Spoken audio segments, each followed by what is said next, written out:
sahabat Dhamma, Namo Buddhaya. Kembali lagi bersama Smart Education. Sahabat Dhamma, kita sebagai manusia tidak luput dari kemarahan. Sebagai manusia yang belum mencapai kesucian batin, tentu masih memiliki kemarahan. Bahkan pernah marah-marah baik pada diri sendiri maupun pada orang lain. Di kitab suci Dhammapada syair 222 yang menyatakan, barang siapa yang dapat menahan kemarahannya yang telah memuncak, seperti menahan kereta yang sedang melaju, ia patut disebut sai sejati. Nah, pada Smart Education kali ini akan membahas mengenai kemarahan. Sahabat Dhamma, kemarahan muncul biasanya ketika harapan tidak sesuai dengan kenyataan. Kemarahan yang ada dalam diri setiap orang berakar dari keserakahan, kebencian, dan kebodohan batin. Di dalam Anguttara Nikaya 31.32, Sang Buddha memberikan perumpamaan tentang kemarahan mengenai 3 jenis orang yang terdapat di dunia, yaitu perumpamaan pertama. Jenis orang yang seperti garis yang digoreskan di batu. Di sini, seseorang sering menjadi marah dan kemarahannya itu berlangsung lama.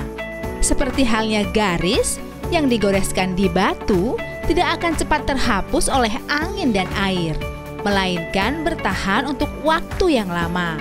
Demikian pula, seseorang sering menjadi marah dan kemarahannya itu berlangsung lama. Inilah disebut jenis orang yang seperti garis digoreskan di batu. Perumpamaan kedua, jenis orang yang seperti garis yang digoreskan di tanah. Di sini seseorang sering menjadi marah, tetapi kemarahannya tidak berlangsung lama. Seperti halnya garis yang digoreskan di tanah yang dengan cepat terhapus oleh angin dan air, dan tidak bertahan untuk waktu yang lama. Demikian pula seseorang sering menjadi marah, tetapi kemarahannya tidak berlangsung lama. Inilah disebut jenis orang seperti garis yang digoreskan di tanah. Perumpamaan ketiga, orang yang seperti garis yang digoreskan di air.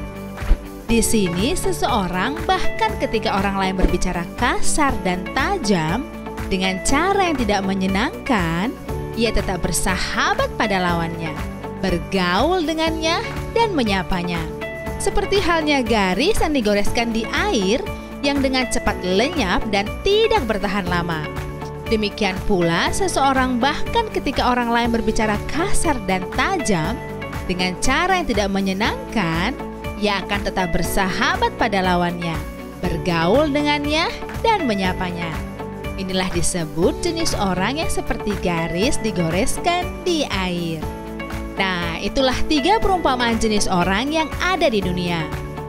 Sahabat Dhamma, saat seseorang dikuasai oleh kemarahan, maka ada beberapa kerugian yang akan dialami langsung oleh dirinya, orang lain, atau keduanya.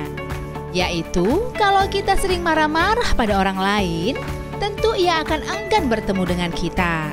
Orang-orang akan membenci kita. Mereka tidak mau berteman dan akan menjauhi kita.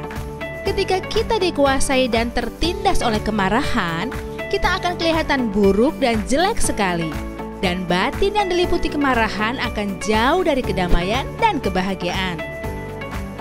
Karena itu, Sang Buddha juga memberikan penjelasan di dalam Anguttara Nikaya 51.61 tentang bagaimana kita harus mengatasi kemarahan dalam diri kita.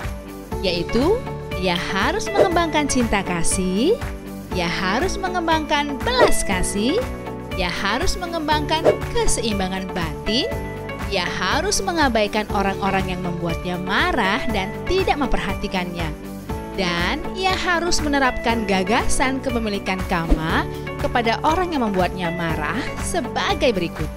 Orang ini adalah pemilik kamanya sendiri, pewaris kamanya sendiri, dia memiliki kama sebagai asal mulanya, kama sebagai saudaranya, kama sebagai pelindungnya. Dia menjadi pewaris kama apapun yang dia lakukan, baik atau buruk. Inilah cara-cara untuk mengatasi kemarahan. Sekecil apapun kadar emas yang Anda miliki itu akan selalu memiliki harga dan berguna. Tetapi sekecil apapun kadar kemarahan yang kita miliki akan selalu menjadi perintang batin kita untuk melihat kebenaran. Dan sekecil apapun kemarahan itu tidak akan pernah berguna bagi diri kita dan orang lain. Kewajiban kita adalah menyadari kemarahan itu dan kita lenyapkan sehingga kemarahan tidak lagi menguasai kita. Dengan demikian, kita mampu melihat kebenaran damai yang sesungguhnya.